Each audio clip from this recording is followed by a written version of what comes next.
अस्सलामुअलैकुम। आज की इस वीडियो में बात होने जा रही है दुनिया के दूसरे सबसे पीसफुल कंट्री न्यूजीलैंड की। ये वो मुल्क है जहाँ बहुत सारी खूबसूरत झीलें, आबशारें और दुनिया का सबसे हाई क्वालिटी फूड खाने को मिलता है। अब इतना खूबसूरत मुल्क और बेशुमार चीजों से माला माल मुल्क होने की वजह से ये जानकर काफी हैरत होती है कि न्यूजीलैंड का 80% हिस्सा अभी तक खाली है, यानी कि न्यूजीलैंड के 80% हिस्से पर कोई इंसान नहीं रहता।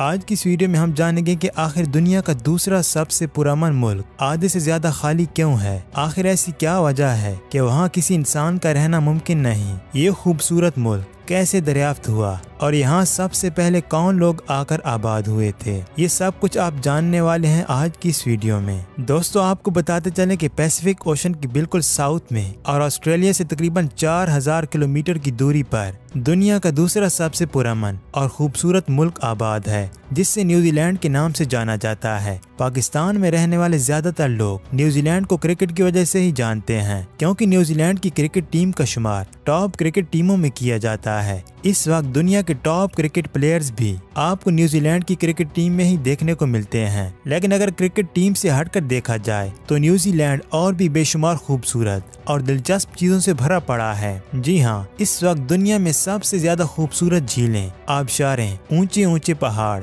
और सरसब्ज जमीनें न्यूजीलैंड में ही देखने को मिलती हैं। यहाँ तक कि दुनिया का सबसे हाई क्वालिटी फूड भी न्यूजीलैंड जैसे मुल्क में ही खाने को मिलता है। अगर आप इस मुल्क की खूबसूरती का अंदाजा लगाना चाहते हैं तो इस बात से लगा लें कि हॉलीवुड मूवीज की ज्यादातर शूटिंग भी न्यूजीलैंड में ही की जाती है। अगर आपने मशहूर movie Lords of the Rings देख रखी है तो जान लें कि इस मूवी की शूटिंग भी न्यूजीलैंड की हसीन वादियों में ही की गई थी। याद रहे कि ये वो मुल्क है जहाँ क्राइम रेट भी बाकी ममालिक की निस्बत बहुत कम रिकॉर्ड किया जाता है। अगर बात की जाए इस मुल्क के मौसम की तो यहाँ का मौसम भी इस मुल्क की खूबसूरत वादियों की तरह खूबसूरत ही माना जाता है। न्यूजीलैंड में गर्मी का दौरानिया बहुत कम और सर्दी का मौसम काफी लंबा होता है। अब इतना कुछ दिलचस्प होने के बावजूद भी हैरत इस बात की है कि न्यूजीलैंड का 80% हिस्सा खाली पड़ा है और वहाँ कोई भी इंसान रहना बिल्कुल भी पसंद नहीं करता। दरअसल न्यूजीलैंड की तकरीबन 70% आबादी नॉर्थ में रहती है, जबकि नॉर्थ की भी 50% आबादी न्यूजीलैंड की एक शहर ऑकलैंड में रहना पसंद करती है। यहाँ आपके लिए सबसे पहले तो ये बात जानना इंतहाई जरूरी है कि न्यूजीलैंड जैसा खूबसूरत मुल्क बाकी दुनिया से काफी दूरी पर आबाद है।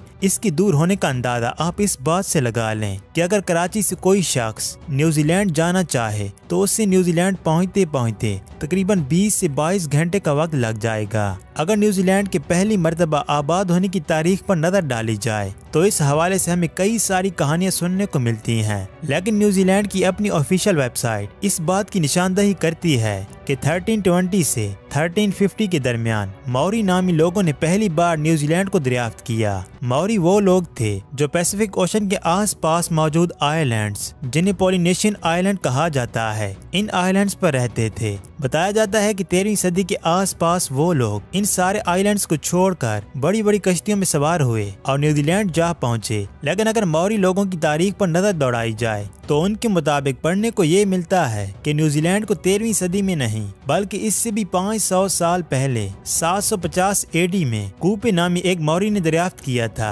दरअसल कूपे एक माहीगीर था जिसका पेशा मछलियां पकड़ना था। उस वक्त कूपे जिस आइलैंड पर मछलियां पकड़ता था वहाँ से अब मछलियों के जाल में फंसना काफी मुश्किल हो चुका था। लिहाजा अब कूपे ने अपने कुछ साथियों के हमरा किसी और आइलैंड पर जाकर मछलियां पकड़ने का फैसला किया, जहां खाने पीने का भी कुछ न कुछ इंतजाम मौजूद हो।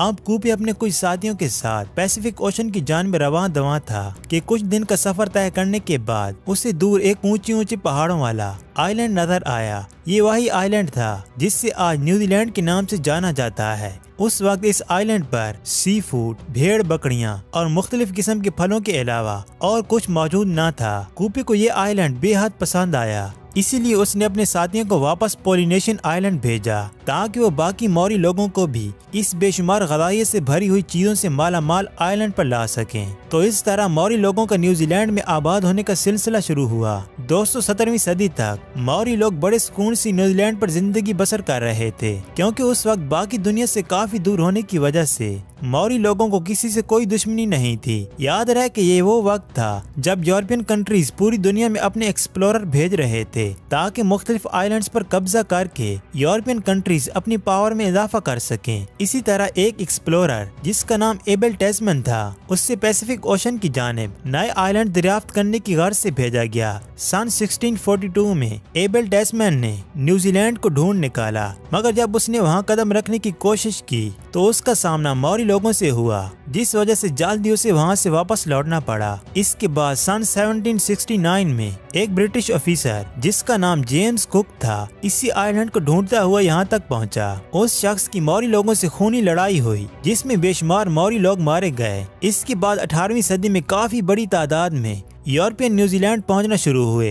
यूरोपियन ने मौरी लोगों को पैसे की लालच देकर वहां अपनी जगह बनाना शुरू की, जिसके ठीक 100 साल बाद ब्रिटिश ने न्यूजीलैंड पर अपना पूरा कंट्रोल हासिल कर लिया और मौरी लोगों का आहिस्ता आहिस्ता करके न्यूजीलैंड से खात्मा होता चला गया। दोस्तों, यूरोप ने न्यूजीलैंड पर अपना कंट्रोल हासिल करने के बाद यहाँ मुख्तलिफ किस्म की डेवलपमेंट्स करना शुरू कर दी। डेवलपमेंट्स के साथ साथ ये मुल्क पीसफुल कंट्री बनना शुरू हुआ और आज न्यूजीलैंड दुनिया का दूसरा सबसे पीसफुल और खूबसूरत तरीन मुल्क कहलाया जाता है। लेकिन जैसे कि वीडियो के शुरू में हमने आपको बताया कि इस मुल्क का 80% हिस्सा अभी तक खाली है और वहाँ कोई इंसान रहना पसंद नहीं करता। दरअसल इसकी सबसे बड़ी वजह यह है कि न्यूजीलैंड का 80% हिस्सा ऐसा है जहाँ किसी इंसान का रहना या यहाँ किसी किस्म की कंस्ट्रक्शन करना नामुमकिन है। इस सारे एरिए पर न सिर्फ ऊंचे ऊंचे पहाड़ हैं, बल्कि यहाँ की जमीन भी इतनी गैर मुनासिब है कि इस जगह कोई इमारत तामीर करना तो दूर की बात, इधर कोई रोड भी नहीं बनाई जा सकती। बस इसी वजह से न्यूजीलैंड की आबादी नॉर्थ की तरफ रहती है। इतने खूबसूरत मुल्क में इंसानी आबादी कम होने के इस मसले को हल करने के लिए न्यूजीलैंड की हुकूमत ने वर्ल्ड वार 2 के बाद इमिग्रेशन पॉलिसी काफी आसान कर दी, जिसके बाद चाइना, भारत, पाकिस्तान और फिलिपाइंस से लोगों की एक बड़ी तादाद न्यूजीलैंड आकर रहना शुरू हो गई। आज न्यूजीलैंड में तकरीबन 30% वो लोग हैं जिनकी पैदाइश न्यूजीलैंड से बाहर हुई थी। लेकिन न्यूजीलैंड के अंदर और न्यूजीलैंड से बाहर पैदा होने वाले सभी लोग इस एक शहर ऑकलैंड में ही रहते हैं। यही वजह है कि आज ऑकलैंड में जमीन हद से ज्यादा महंगी है, क्योंकि यहाँ जमीन कम और लोगों की तादाद काफी ज्यादा है। न्यूजीलैंड की हुकूमत ने अब इस मसले का हल भी कुछ इस तरह से निकाला है कि लोगों को 8 से 10 हजार डॉलर की रकम देकर ऑकलैंड से वैकेटू शिफ्ट किया जाए ताकि ऑकलैंड की हाउसिंग मार्केट पर प्रेशर कुछ कम हो सके।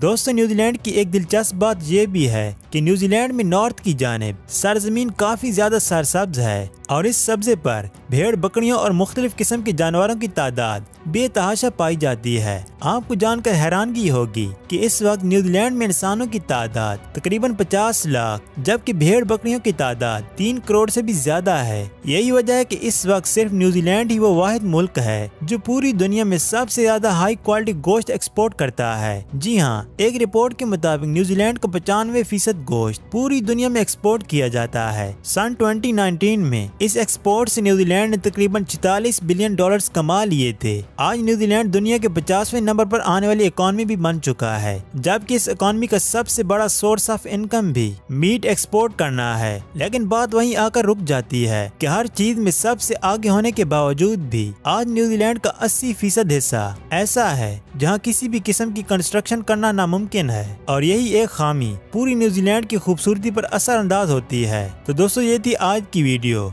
उम्मीद है आपको ये वीडियो पसंद आई होगी। मज़ीद इस तरह की वीडियोस के लिए हमारे चैनल को सब्सक्राइब करें और साथ बने बेल आइकन को भी दबा लें ताकि लेटेस्ट आने वाली वीडियो आपको सबसे पहले मिलती रहे।